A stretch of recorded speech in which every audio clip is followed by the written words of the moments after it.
اللہ ارشاد فرماتا ہے لوگوں کو اچھی باتوں کا حکم دو اور بری باتوں سے منع کرو، اور اس کی پاداش میں اگر تمہیں کوئی مصیبت پہنچتی ہے تو اس پہ صبر کرو۔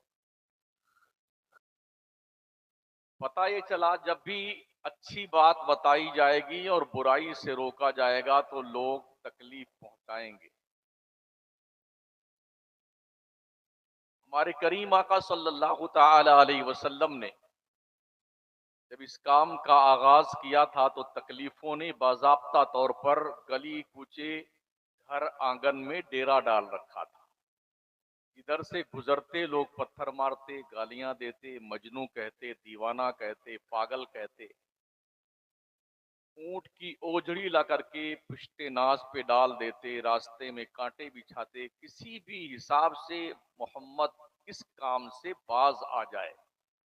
مگر میرے کریم آقا نے بھی یہ طے کر رکھا تھا یا تو دین مکمل ہوگا یا محمد اپنے رب کے دربار میں پہنچ۔ نتیجہ یہ ہوا ظلم و ستم کی پگڈنڈیوں پہ چلتے ہوئے مکہ کے اور مدینہ کے در و دیوار کے پتھر جھیلتے ہوئے آمنہ کے لال نے مختصر سی مدت میں، یعنی کہ ہجرت سے لے کر کے وصال تک کے تقریباً 10 سال کے پیریڈ میں آپ دیکھ لیں کہ حضور نے جو اسلام کی آبیاری فرمائی، تقریباً 1,24,000 صحابہ کرام کو اسلام کی پاکیزہ روشنی سے شرفیاب فرمایا۔ 23 سالہ کی وہ مدت جس میں قرآن کا نزول ہوا ہے، پہلی وحی آنے کے بعد سے لے کر کے اور انتقال تک کوئی رات چین سے قوم نے میرے نبی کو سونے نہیں دیا۔ آج تو پیزا، برگر، کچومر، پکوڑا، دہی پڑی، یعنی کیا کیا بیٹے کھا کھا کے اور اپنی ٹنکی پہ ہاتھ پھیر کے گھومتے ہیں، سمجھتے ہیں اسلام ہمارے باپ دادا کے پراپرٹی سے وراثت میں حصے میں آیا، اس لیے ہمیں کوئی محنت کرنے کی ضرورت نہیں ہے نا۔ ابھی عزیز مکرم حضرت قبلہ صلاح الدین صاحب کے فرزند ارجمند بول رہے تھے اللہ کرے ایک بڑھیا مولانا بن جائے بچہ، اس لیے کہ مولانا تو بہت ہیں، ٹھیک ٹھیک کم لوگ ہیں۔ ہاں اگر سب جڑ جائیں اپنے کام میں تو مجال ہے کہ کوئی چی پی کر دے۔ ہاں اور بہت ساری مجبوریاں بھی ہیں، کچھ تو ڈرتے ہیں امامت چلی جائے گی، نوکری چلی جائے گی، مدرس ہیں تو یہاں سے ہٹا دیے جائیں گے، صدر مردود ناراض ہو جائے گا، سیکرٹری خبیث ناراض ہو جائے گا، خزانچی مردود تنخواہ نہیں دے گا، کمیٹی الٹے سلٹے بات سنائے گی، اس لیے لوگ خاموش رہتے ہیں۔ کوئی 10-5 ہیں دیوانے جنہیں اس بات کی فکر نہیں ہے، وہ اٹھا پٹک مچائے ہیں ہندوستان بھر میں، اسی میں سے ایک میں بھی ہوں۔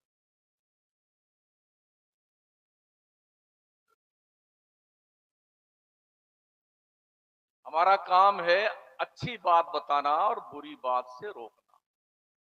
آپ مجھے بتا دو کیا غریب نواز نے کبھی ڈھول باجا بجایا ہے؟ کل سے ہم خود ہی ڈھول لے کے آ جائیں گے، بتا دو۔ مخدوم اشرف جہانگیر سمنانی نے کبھی ڈھول، ہارمونیا، بینجو بجایا؟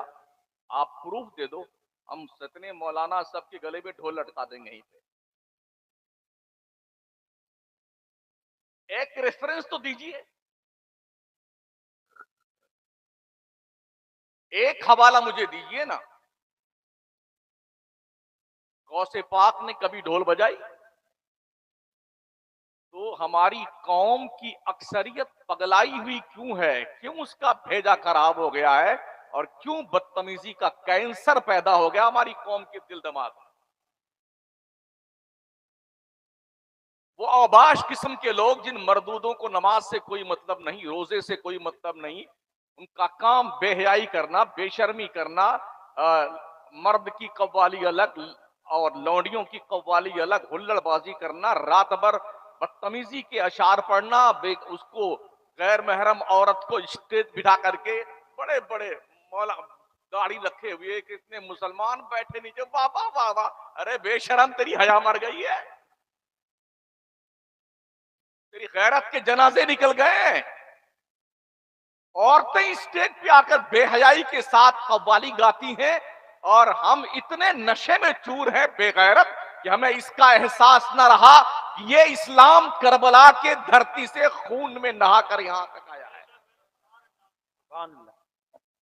پکوڑی کھا کے نہیں آیا ہے،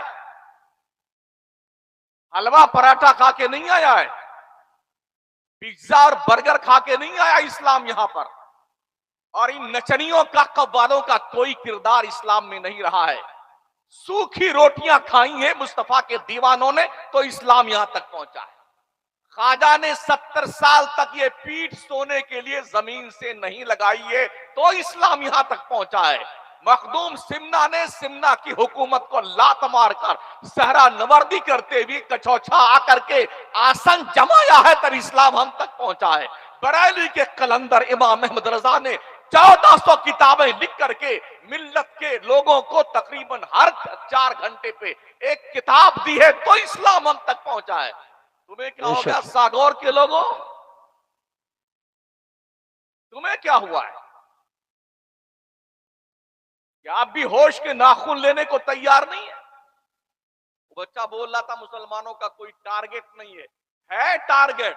یہ ٹارگٹ ہے کہ اس سال فلا فلا قوار اور قوالہ آئے ہیں، اگلے سال کس کا سلیکشن ہونا، یہ ٹارگٹ. اگلے سال کون بے حیا آئے گا اور کون بے غیرت عورت آئے گی، یہ سلیکشن اور یہ ٹارگٹ ہماری قوم کا ہے. جس قوم کی بہو بیٹیاں بھاگ کے غیروں کے ساتھ شادیاں کر رہی ہیں اس قوم کو دھنس کر کے مر جانا چاہیے. ابھی کل پرسوں کی بات ہے، جھارکھنڈ کی سرزمین پر ایک مسلمہ بچی جو ہے مرتدہ ہو کر کے غیر کے ساتھ شادی کی. کہاں بیٹھے ہیں آپ؟ ابھی میں آ رہا تھا گاڑی میں بیٹھا ہوا نا جی صاحب کے ساتھ میں، ہماری بچیاں جوان جن کے سروں پہ دوپٹے نہیں تھے، بالکل ننگے سر دوپٹے کاندھے پہ ڈال کر کے آ رہی تھی. انہیں حیا نہیں تھی، شرم نہیں تھی، غیرت نہیں تھی. کہاں جا رہی ہیں؟ انہیں دین کون سکھائے گا؟ انہیں اسلام کون سکھائے گا؟ مذہب کی تعلیم کون دے گا انہیں؟ ایک مدرسہ ڈھنگ سے نہیں چل پاتا. اتنے منافق اتنے مردود پیدا ہو گئے ہیں، اتنا بازی یہاں بھی کرتے ہیں. ہاں، کیسے مدرسہ ٹوٹے، کیسے مدرسہ بند ہو، کیسے کمیٹی ختم ہو، کیسے کام کرنا بند ہو، ہمارے قبضے میں آئے ان کے قبضے میں آئے، یہی کام بچا ہے. اتنے ذلیل ہو گئے لوگ، اتنے بے حیا ہو گئے لوگ، یہ بھی کوئی کام ہے؟ تم نے کام کیا بتا مجھے، کیا کام کیا آپ نے؟ فتنہ کرنے والے لوگ مجھے بتائیں کیا کام کیا انہوں نے؟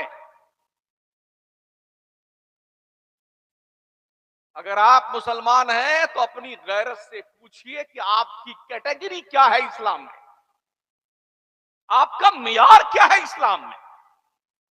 ایک نمبر جھوٹا، مکار، بے ایمان، ڈکیت، لٹیرا، قذاق، چغلخور، غیبت کرنے والا، عیاشی، بے حیائی، بے شرمی، بدنگاہی، یہ سارا کردار ہمارا اور آپ کا ہے. اور ہم کو یہ وہ ہے کہ ہم بہت پکے مسلمان ہیں. کم از کم اپنی غیرتوں کو آواز دو، غیرتوں. اور رسول رحمت کے پیارے دیوانوں، کبھی ہم نے ہوش کے ناخن لیے؟